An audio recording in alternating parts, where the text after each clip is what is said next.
বিয়ে করার পরে শান্তিতে থাকতে চাও তাহলে বিয়ে করার আগে দেখা লাগবে মেয়ের মাও। একটা থাপড়া চাপা দাঁত ফেলে দিন।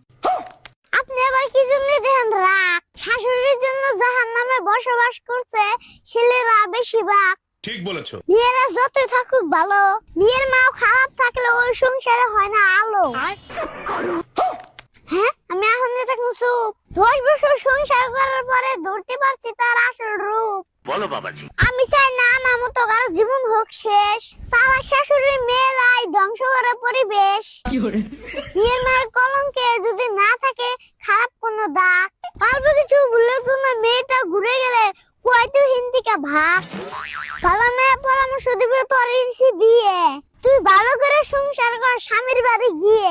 যদি মেয়ের মায়ের কলঙ্কে থাকে দাগ আর যদি হয় অতি চালাক, তাহলে 2 বছর মা হলেও দিতে পারে তালাক। একটা থাপড়া চাপা দাঁত ফেলে দিন।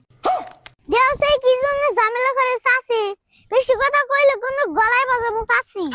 সেই বাড়িতে মেয়ের মা মেয়ের বাবারে করে হ্যান্ডেল, ওই বাড়িতে বিয়ে করেছে নিজের গালে মারা ভালো স্যান্ডেল।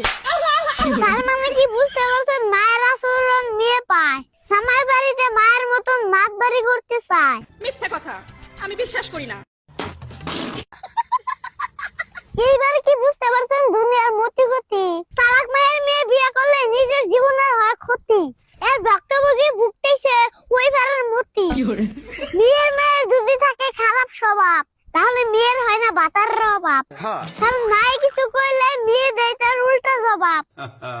এখন কি বুঝতে পারছেন দুনিয়ার ভাও? বেশিরভাগ সংসার অশান্তি হয় যদি খারাপ থাকে মেয়ের মাও।